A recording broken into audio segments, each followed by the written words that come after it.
बेहद की परम परम परम महाशांति है, महाशांति है, महाशांति है। शांति कहाँ पर है? शांति है बेहद की कला में। वहाँ वायुमंडल ही शांति का है। वहाँ का वायुमंडल परम परम परम महाशांति का वायुमंडल है। उस वायुमंडल को याद करने से हमारी आत्मा के अंदर वो अनुभूति जब होती है, किसी चीज़ की अनुभव होती है ना, तो अनुभव होने से वो इतना ज़बरदस्त वायुमंडल है। वहाँ दादाजी का मूल स्थान है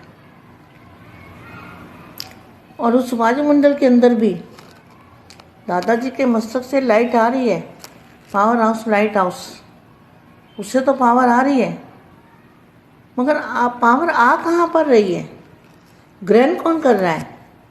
आत्मा आ किस में रही है? पावर, वो पावर की हमें अनुभूति करनी है।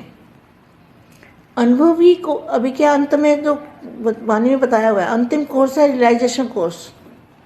तो क्या रियलाइज करना है? अपने आत्मस्वरूप का रियलाइज करना है। दादा से पावर आ रही है, ये रियलाइज करना है। नई दुनिया को रियलाइज करना है, नया वायुमंडल को रियलाइज करना है और आकारी रूप का भी अनुभव करना है, ये रियलाइज करना है। निराकारी, आकारी और साकारी, साकारी, आकारी और निराकारी, तीनों रूपों की अनुभूति बहुत ही बेहद की आत्मा कर सकती है। जो बेहद के बेहद की आत्मा है, जो नुष्टुमा की स्टेज में है, वही आत्मा इस पावर को, इस एनर्जी को, इस परम शक्तियों को, लाइट और माइट हाउस को अनुभव कर सकती है। ऐसी आत्मा को, यह आत्मा विश्व सेवाधारी है, विश्व कल्याणकारी है, स्व परिवर्तन से विश्व परिवर्तन करने वाले हैं। ऐसी विशेष आत्मा को, सेवाधारी आत्मा को, सेवाधारी माँ का याद प्यारा और नमस्ते। अब हम बेहद की कला में दादाजी से करंट जोड़ते हैं, पावर लेते हैं।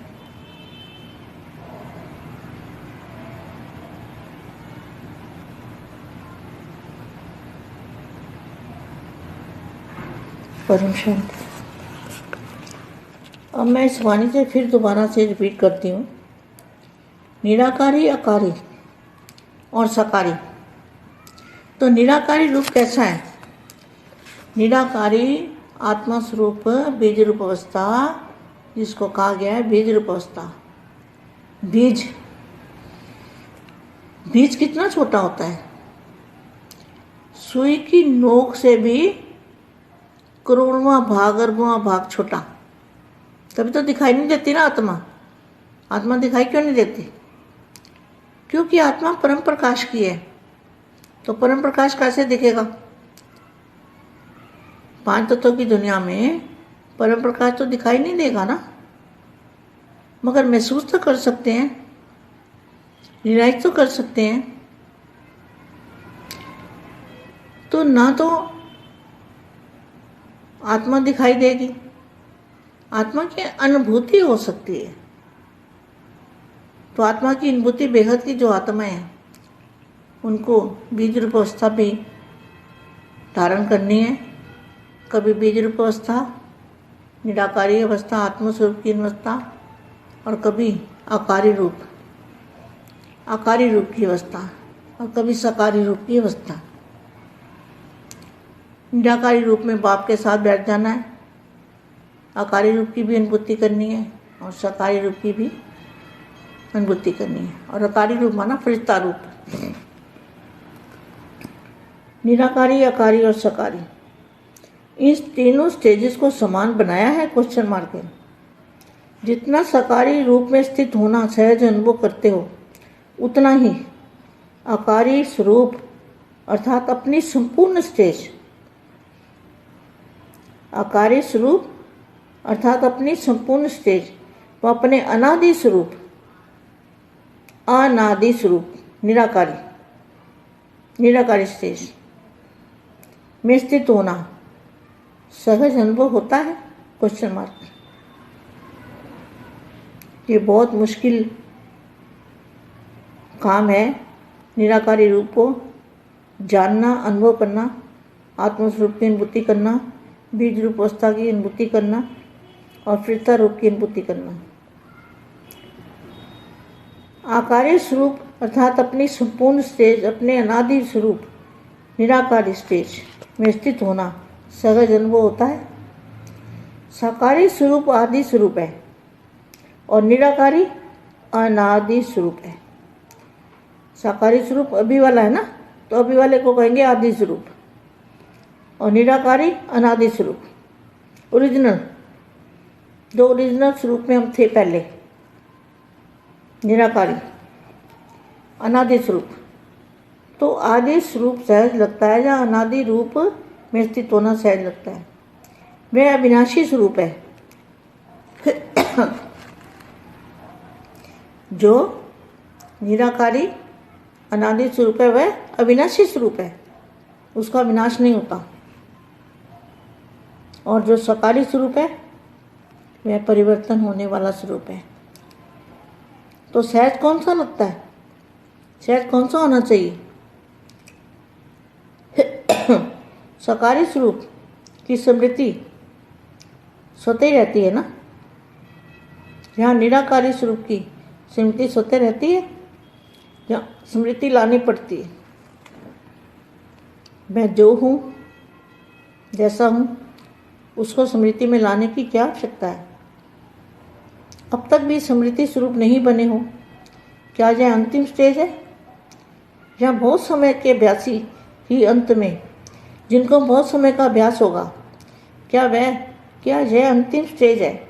यहाँ बहुत समय के अभ्यासी ही अंत में स्टेज को प्राप्त कर पास विद्वान बनेंगे। वर्तमान समय पुरुषार्थियों के मन में यह संकल्प उठना है कि अंत में विजयी बनेंगे। पुरुषार्थी क्या सोचेंगे? कोई अंत में देखेंगे, अंत में बन जाएंगे, वह अंत में निर्विघ्न और विघ्न विनाशक बनेंगे। यह संकल्प ही रायल रूप का अलबेलापन है, अर्थात रायल माया है। यह संपूर्ण बनने के में विघ्न डालता है। यही अलबेलापन सफलता मूर्त और समान मूर्त बनने नहीं देता। बेहद के बेहद की परम परम परम महाशांति है, महाशांति है, महाशांति है। सॉरी बच्चों, मुझे खांसी आ गई थी 2 बार। परम शांति। आप डिस्टर्ब होंगे सुनने में। परम బేహద్దు పరం మహాశాంతి. బేహద్దు మా బేహద్దు పిల్లలకి బేహద్దు దివ్య సందేశము. ఆత్మ నిరాకారి, ఆకారి, సాకారి స్వరూపము, బీజరూపి స్టేజి గురించినటువంటి సందేశంను హిందీలో ఇప్పటి వరకు మీకు వినిపించారు. దానికి తెలుగు అనువాదం మా అందరికీ बेहद के बेहद परम परम परम महाशांति है, महाशांति है, महाशांति है. శాంతి ఎక్కడ ఉన్నది? పరం శాంతి అనేది బేహద్కే బేహద్ కళ లోపల ఉన్నది. అక్కడ వాయుమండలంలో పరం శాంతే ఉంటుంది. అక్కడ వాయుమండలంలో పరం పరం పరం పరం మహాశాంతి ఉంది అని స్మృతి చేయటంతో మీ ఆత్మ లోపలికి అనుభూతి అనేది కలుగుతుంది. ఎప్పుడైతే ఆత్మ లోపల అనుభూతి అవుతుందో అప్పుడు ఇంకే వస్తువు గురించి మీకు ప్రీతి, ఇష్టం అనిపించదు. అనుభవం అవ్వటంతో జబర్దస్త్ వాయుమండలం తయారవుతుంది. అక్కడ దాదాజీ యొక్క మూల స్థానము. ఆ వాయుమండలం లోపల దాదాజీ మస్తకంతో లైట్ వస్తూ ఉంది. పవర్ హౌస్, లైట్ హౌస్ రావటంతో పవర్ అనేది పిల్లల ద్వారా విశ్వానికి వెళ్ళిపోతూ ఉంటుంది. మరి దీన్ని ఎవరు గ్రహిస్తూ ఉంటారు? ఆత్మ ఏ రూపంలో వస్తూ ఉంది? పవరు మనకు అనుభూతి అనేది కలుగుతూ ఉంటుంది. వాణి లోపల ఏదైతే వాక్కు లోపలికి వస్తూ ఉంటుందో అది మీకు అనుభవం, రియలైజేషన్ అవుతూ ఉంటుంది. అవ్యక్త వాణిలో అంతిమ కోర్సు రియలైజేషన్ కోర్సు అని అన్నారు. ఈ యొక్క రియలైజ్ చేసుకోవటం, తమ యొక్క ఆత్మస్వరూపాన్ని స్థిరంగా ఉంచుకోవటం, దాదాజీతోటి పవరు వస్తూ ఉంది అని రియలైజ్ అవ్వటం, కొత్త ప్రపంచాన్ని రియలైజ్ చేసుకోవటం, కొత్త వాయుమండలాన్ని రియలైజ్ చేసుకోవటం, ఆకారీ రూపంలో కూడా అనుభవం అనేది ఉంటుంది. ఇది రియలైజ్ కావాలి. నిరాకారి, ఆకారి, సాకారి ఈ 3 రూపాల్లో అనుభూతి అనేది బేహద్దు ఆత్మలు మాత్రమే చేసుకోగలరు. బేహద్దుకే బేహద్దు ఆత్మలు నష్టో మోహులుగా అయ్యి ఈ స్టేజిలో ఉంటే ఆత్మ పవర్ అనేది పొందుతూ ఉంటుంది. ఈ ఎనర్జీని, పరమ శక్తులను, లైట్ మరియు మైట్ స్టేజ్ని అనుభవం కలిగిస్తూ ఉంటుంది. ఇలాంటి ఆత్మలకు విశ్వ సేవాధారి, విశ్వ కళ్యాణకారి, స్వపరివర్తనతోటి విశ్వ పరివర్తన చేసేవాళ్ళు అనే టైటిల్ లభిస్తుంది. వీరు చేయగలరు. అలాంటి ఆత్మలే విశేషమైన ఆత్మలు, విశ్వ సేవాధారి ఆత్మలు. ఇలాంటి ఆత్మలకు విశ్వ సేవాధారి మా ప్రియ స్మృతులు మరియు నమస్తే చెప్తూ ఉన్నారు. మనము బేహద్దుకే బేహద్ కళల పరంధామానికి దాదాజీ తోటి కరెంటు తీసుకోవటానికి, పవర్ని తీసుకోవటానికి వెళ్ళి అక్కడ మనసు, బుద్ధితోటి స్మృతి అనేది చెయ్యాలి. నేను ఇప్పుడు అవ్యక్తవాణిలో కొంచెం ముఖ్యమైన విషయాలు రిపీట్ చేస్తాను. నిరాకారి స్వరూపము అంటే ఆత్మస్వరూపం, బీజరూపీ స్థితి. దీన్నే అంటారు నిరాకారి స్థితి అని. బీజం ఎంత చిన్నగా ఉంటుంది, సూది మనం మోపినంత ఎంత చిన్నగా ఉంటుంది. వటవృక్షం, మర్రి చెట్టు విత్తనం, కానీ అది ఎంత పెద్ద చెట్టుగా అవుతుంది. సూదిలు మనం మోపినంత, సూది మొనలోని కోటో వంతు అనుకోండి, అంత చిన్నగా ఉంటుంది ఆత్మ కూడా. అరబోం బాగ్, మిలియన్ ట్రిలియన్ భాగాలు మనకు కనిపించదు. ఆత్మ కూడా కనిపించదు. ఆత్మ చూపించేది కాదు కదా. ఆత్మ పరం ప్రకాశం కలిగింది. ఆత్మ యొక్క పరం ప్రకాశంని ఎలా చూస్తారు? పంచతత్వాల ప్రపంచంలో పరం ప్రకాశాన్ని చూపించలేరు. అది అనుభవం చేసుకోవచ్చు, రియలైజ్ చేసుకోవచ్చు. ఆత్మ కూడా కనిపించదు. అట్లాగే ఆత్మను అనుభూతి చేసుకోవచ్చు. ఆత్మ అనుభూతి బేహద్దు ఆత్మలకు కలుగుతూ ఉంటుంది. ఎందుకంటే వీళ్ళు బీజరూపీ స్థితిని ధారణ చేస్తూ ఉంటారు. ఎప్పుడైతే బీజరూపీ స్థితిలో ఉంటారో, నిరాకారి స్థితిలో, ఆత్మిక స్థితిలో ఉంటూ ఉంటారో, ఆకారి స్థితి నుండి సాకారి రూపంలోకి వస్తూ ఉంటారు. నిరాకారి రూపంలో బాప్తో పాటు కూర్చుంటారు. ఆకారి రూపంలో కూడా అనుభూతి పొందుతూ ఉంటారు. సాకారి రూపంలో కూడా అనుభూతి పొందుతూ ఉంటారు. ఆకారి రూపము అంటే ఫరిస్తా స్వరూపము. నిరాకారి, ఆకారి, సాకారి ఈ 3 స్టేజెస్ను సమానంగా తయారు చేసుకున్నారా? ఎంత సాకారి రూపాన్ని స్థితిలో తయారు చేసుకుంటారో అంత సహజంగా నిరాకారి ఆకారి రూపం కూడా అనుభవం కావాలి. మీ శరీరాన్ని జ్ఞాపకం ఉంచుకోవటానికి మీరే కష్టము పడరు కదా, కలలో కూడా దాన్ని మర్చిపోరే. అదేవిధంగా ఆకారి స్వరూపము సంపూర్ణ స్టేజ్. ఆకారి స్వరూపం అనగా మీ సంపూర్ణ స్టేజ్. అనాది స్వరూపము నిరాకారి స్టేజ్. అదేవిధంగా అంత సహజంగానే అనుభవం కావాలి. ఇది కష్టమైన పనేమీ కాదు.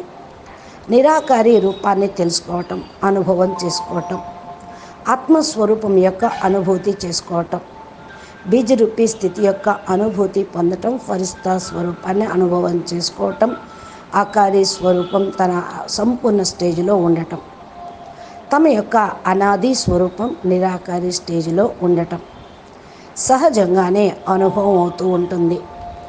సాకారి స్వరూపము ఆది స్వరూపము, నిరాకారి స్వరూపము అనాది స్వరూపము, ఆకారి స్వరూపము సంపూర్ణ స్టేజ్. ఈ మూడు మాటలే సదా మీరు జ్ఞాపకం ఉంచుకొని మాటి మాటికి స్మృతిలో ఉంచుకోండి. ఆది స్వరూపము, అనాది స్వరూపము, సంపూర్ణ స్వరూపము. ఒరిజినల్ స్వరూపంలో మనం ఉండాలి. నిరాకారి అంటే ఆత్మస్వరూపము. ఇది సహజంగానే ఉండాలి. ఎందుకంటే ఇది అవినాశి స్వరూపం, మీ స్వరూపం ఒరిజినల్. నిరాకారి అనాది అవినాశి స్వరూపము అంటే ఎప్పటికీ వినాశనం కాదు. సాకారి స్వరూపం అంటే పరివర్తనాత్మకమైన, మారుతూ ఉంటుంది. సహజంగా మరి ఏదనిపిస్తుంది? మారేది జ్ఞాపకం ఉంచుకోవటం కష్టమా? ఎప్పుడు మారంది అవినాశి బీజంగా సదా ఉండేదాన్ని జ్ఞాపకం ఉంచుకోవటం కష్టమా? మరి సాకార స్వరూపం స్మృతి స్వతహానే వస్తుంది. నిరాకారి స్వరూపం స్మృతి స్వతహానే ఎందుకు రావటం లేదు? స్మృతికి తెచ్చుకోవాల్సి వస్తుంది. నేనెవరు, ఎలా ఉన్నాను, ఏమిటి అని. దీన్ని స్మృతిలోకి తెచ్చుకోవాల్సిన అవసరం ఏంటి? ఇది మీ స్వరూపమేగా. ఆత్మస్వరూపం మీదే, అవినాశి స్వరూపం మీదే, మీరే పరం లైటు